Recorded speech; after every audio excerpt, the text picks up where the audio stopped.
Next అదంతా మీకు divert అవుతుందిగా కదా. అసలు ఆలోచన లేకపోతే ఎలా? ఎన్టీ రామారావు గారి మీద వాళ్ళ పిల్లలే క్షుద్ర పూజలు చేశారు అన్నది ఒక కామెంట్ నిజమా మేడం? అది ఏదో ఆవేశంలో చెప్పారా మీరు? నేను ఒక ఇంటర్వ్యూలో విన్నాను. ఏమండి? ఎన్టీ రామారావు గారి మీద క్షుద్ర పూజలు చేశారు. పిల్లలందరూ కాదండి, భువనేశ్వర్ చేయించిందండి. చంద్రబాబు భువనేశ్వరి 100%. ఒక అధికారి ఇంట్లో కేరళ నుంచి పిలిపించి చేశారు, ఇంకా ఆయన లేవకూడదని. అది మాకు ఆఫీస్ సంబంధించిన వాళ్ళు ఆఫీసర్ తాలూకు వాళ్ళే వచ్చి ఎన్టీఆర్ గారికి చెప్పారు. ఎంత బాధపడ్డారో ఆ రోజు నాకు తెలుసు. సరే, చనిపోయే ముందు కొన్ని గంటల ముందు ఏవో కొన్ని ముఖ్యమైన విషయాలు మీతో మాట్లాడారు అన్నది కూడా మీరు ప్రస్తావించే సందర్భం ఏంటి మేడం అది? ముఖ్యమైన విషయాలు చనిపోయే ముందు ఏం లేదు, పార్టీ గురించే మాట్లాడుకున్నాం. పార్టీ గురించి, నెక్స్ట్ ఇది మన సింహగర్జన సదస్సు గురించి మాట్లాడుకున్నాము. తర్వాత ఈ డబ్బులన్నీ ఆ రోజే కదా అతను స్టే ఆర్డర్ తెచ్చి ఎన్టీఆర్కి రూపాయి కూడా రానియకుండా చేశాడు. ఇక ఎట్లా చేస్తాం లక్ష్మి, డబ్బులు ఆపేశాడు. మామూలు తిట్లు ఆ రోజు చంద్రబాబు భయంకరంగా తిట్టాడు. అని అంటే ఏం పర్వాలేదు, నెహ్రూ చేస్తానన్నాడు కదా, మీరేం వరీ అవ్వద్దండి, మనసులో ఏం పెట్టుకోవద్దని ఎంత చెప్పినా ఆయన బాధ తట్టుకోలేకపోయాడు. ఇది జరిగి సాయంత్రం 5ంటికి లాయర్లు వచ్చి చెప్పారు, మీ బ్యాంకు మొత్తం డబ్బు మీద స్టే ఆర్డర్ తెచ్చాడు చంద్రబాబు అనేది. ఇక అప్పటి నుంచి ఆయన ఒక 2 గంటల సేపు వీరంగం ఆడారు, విపరీతమైన ఆవేశం. అసలే ఆయనకి లాస్ట్లో కూడా బ్రెయిన్ ఇది వచ్చింది కదండి, అది బ్రెయిన్లో క్లాట్ అయిపోయి పెరాలిటిక్ స్ట్రోక్ వచ్చింది. అంతకుముందు రామ్ మనోహర్ లోహియాలో మైల్డ్ హార్ట్ స్ట్రోక్ వచ్చింది. తర్వాత బైపాస్ సర్జరీ జరిగింది అమెరికాలో 83-84లో. మరి ఇన్ని దెబ్బతిని షుగరు, బీపీ, ఇలాంటి వ్యక్తికి అటువంటి అవమానాలు తట్టుకోగలరండి? అంతే, దాదాపు 8-9 గంటల్లోనే ప్రాణాలు పోగొట్టుకున్నారు. ఇదంతా మరి ఎవరండి కారకుడు? హంతకుడు, ఓపెన్ హంతకుడు అతనా కాదా? మీరే చెప్పాలి సమాధానం. కిల్లర్.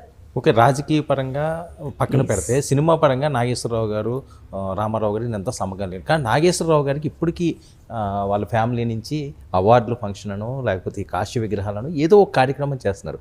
బట్ ఎన్టీ రామారావు గారికి అది దక్కటం లేదని చాలామంది బాధపడే పరిస్థితి. వీళ్ళు కూడా మొన్న ఏదో చేశారుగా, నాణ్యం విడుదల, ఏదో శత జయంతి సందర్భంగా నాణ్యం విడుదల చేశారు. సరిపోద్దా అది? ఆయనకి వచ్చిన పార్లమెంట్లో విగ్రహం పెట్టించారు. ఆ నివాళి సరిపోద్దా? ఎట్లా సరిపోతుంది? కొండంత దేవుడికి కొండంత పత్రి పెట్టలేం కదా అని వాళ్ళ భావన. ఎంతైనా చేయొచ్చు, ఆస్తులన్నీ ఆయనే కదా ఇచ్చింది పాపం. ప్రతి సంవత్సరం ఆయన పేరుతో ఏదో ఒకటి ఇవ్వచ్చు, పేద విద్యార్థులను చదివించవచ్చు.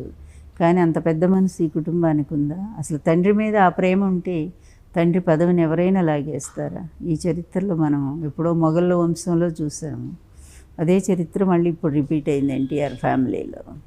అందువల్ల ఆ కుటుంబం గురించి ఎంత తక్కువ మనం మాట్లాడుకుంటే అంత మంచిది. ఎందుకంటే ఒక ఇరిటేషన్ వస్తుంది, నాకైతే చాలా బాధ కలుగుతూ ఉంటుంది. అందుకు బాలకృష్ణ గారికి చివరిగా ఏమైనా చెప్తారా? ఏమి చెప్పొద్దండి, వాళ్ళ కుటుంబ సభ్యులకు ఏమీ చెప్పొద్దండి. ఎందుకంటే అతను కూడా చంద్రబాబు వియ్యంకుడు కనుక అతను ఏం చెప్తే ఇక అతను అదే చేస్తాడు, అంతే. అందువల్ల అట్లాంటి మూర్ఖులకు మనం ఏమీ చెప్పలేమండి ఈ చరిత్రలో. అంటారే, తివిరి ఇసుమను తైలము తీయవచ్చు, తవిలి మృగతృష్ణలో నీరు ద్రావవచ్చు, తిరిగి కుందేటి కొమ్ము సాధించవచ్చు, చేరి మూర్ఖుల మనస్సు రంజింపలేమని. కుందేటి కొమ్ము ఉంటుందా? అయినా అది కూడా దొరికిద్దంట కష్టపడితే. అలాగే మృగతృష్ణ అంటే ఎండాకాలంలో నీళ్లు ఉన్నట్టు భ్రమ కలుగుతుంది, దాంట్లో నీళ్లు తాగొచ్చంట. అలాగే ఇంకోటి ఏంటి, ఇసుకని పిండి తైలం తీయొచ్చంట. ఇవన్నీ అసాధ్యమైనవి కదా, అవి కూడా చేయొచ్చు, కానీ మూర్ఖులు మాత్రం మార్చలేమని అంటారు. సో 2024 ఏం జరగబోతుంది? 100% మళ్ళీ సీఎంగా జగన్మోహన్ రెడ్డి గారు ప్రమాణ స్వీకారం. జగన్మోహన్ రెడ్డి అనే నేను అనేటువంటి వింటాము. ఇక అప్పుడు ఈయనకి ఏమవుతుంది, పిచ్చి ఎక్కువైపోతుందో, లేకపోతే కేసులన్నీ చుట్టుముట్టి విచారణకు వచ్చి ఇక జైలుకు పోతాడు, సంథింగ్ ఈజ్. బట్ ఈ తండ్రి కొడుకులు ఇద్దరు మాత్రం జైలుకు పోయే పరిస్థితి రాబోతూ ఉంది. అది మరి పవన్ కళ్యాణ్ గారు మళ్ళీ సినిమాలు చేసుకుంటారు, లేదా బీజేపీలో కలుస్తారు. మీరు సేఫ్గానే ఉన్నారా లక్ష్మీపతి? మళ్ళీ ఏమైనా ఇబ్బందులు పెడుతున్నారా? ఇబ్బందులు కానీ ఏమైనా బెదిరింపులు కానీ? లేదు, ఇప్పుడేం లేదు, కానీ ఆ మధ్య కొంచెం చంపుతామని బెదిరించారు. ఇట్లాగే ఏదో ఒకటి ఇచ్చినప్పుడల్లా వాళ్ళ నుంచి వస్తూ ఉంటాయి అటాక్స్.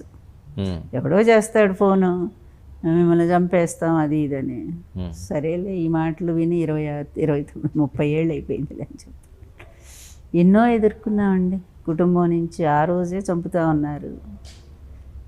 సో భయపడే ప్రసక్తే లేదు అస్సలు. ఈ లక్ష్మీపార్వతి వెనక అడిగేసేది లేదు. ఎన్టీఆర్ భార్య అంటే ఆయన పెళ్లి చేసుకున్న స్త్రీ ఎంత స్ట్రాంగ్ అనేది నేను ఐప్రూవ్డ్ అండి కదా. ఏవైనా ఎన్టీఆర్ గారు కళ్ళలోకి రావడం మధ్యకాలంలో ఎప్పటికప్పుడు ఆ స్మృతులన్నీ ఉంటూ ఉంటాయండి. అవన్నీ జరుగుతాయి. 18 వచ్చిందంటే నిన్నంతా నేను చాలా సిక్ అయిపోయాను. అదిగులు అనమాట నాకు. అది కళ్ళ ముందే కనిపిస్తూ ఉంటుంది. ఇన్నేళ్ళైనా కూడా 28 ఏళ్ళు గడిచిపోయినా మర్చిపోలేకపోతున్నాను. ఆ గుండెల్లో బహుశా అలా ఉండబట్టి నేను ఇంత గట్టిగా నిలబడగలుగుతున్నాను అనిపిస్తుంది. అవి మర్చిపోతే నేనుగా ఉండను కదా. అది. Thank you.